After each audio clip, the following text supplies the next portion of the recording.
Okay, cool. Hi everyone. Yeah, the MediaWiki ResourceLoader.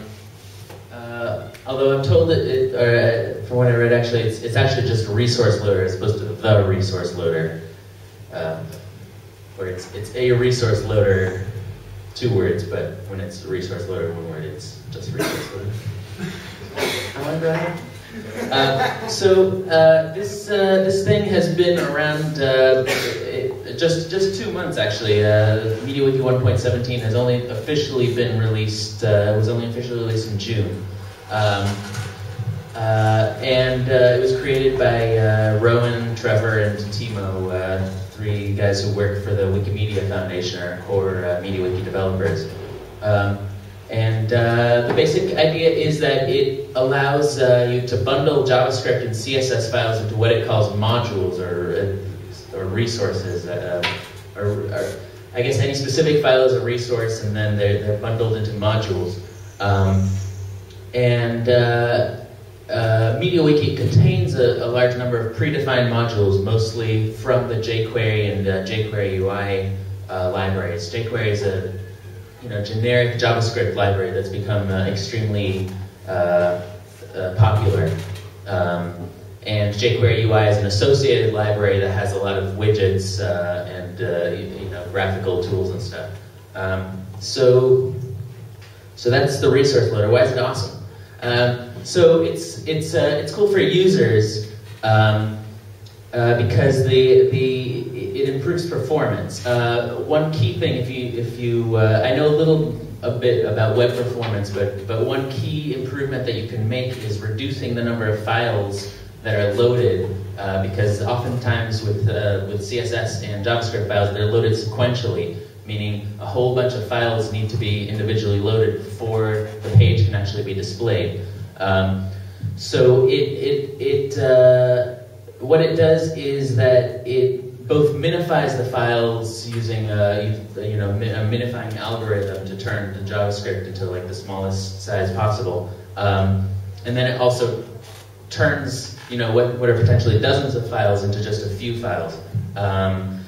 And then the other thing it does is that it puts most of them at the bottom of the page instead of the top, which is important because of the way browsers work, where if you have them at the top, then first they need to be loaded before it can read the HTML and display that.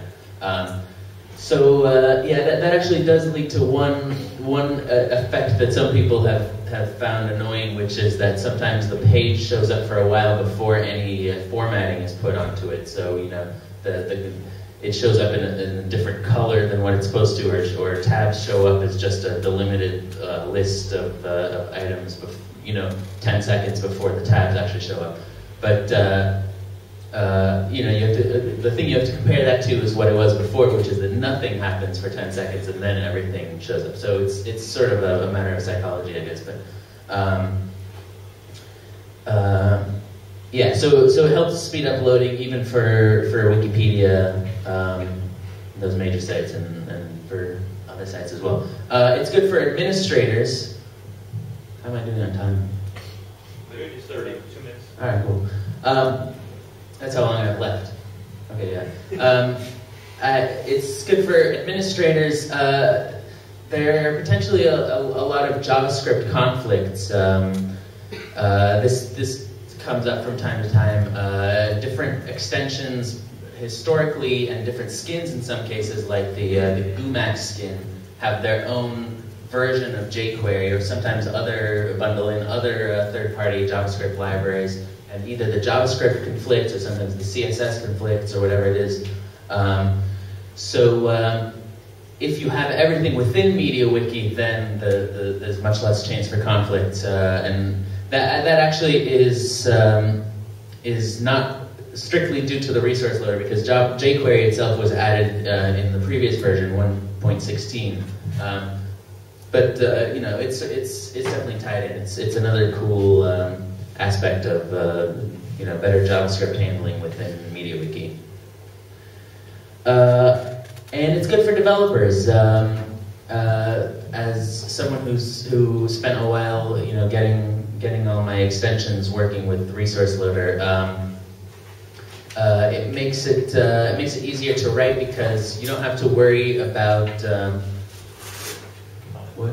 Oh, that's fine. Okay. All right. You don't have to worry about oh no,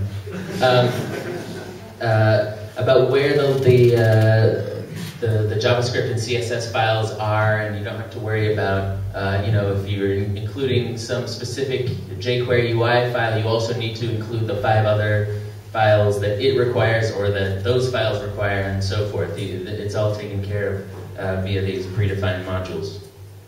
I think that's it. Okay.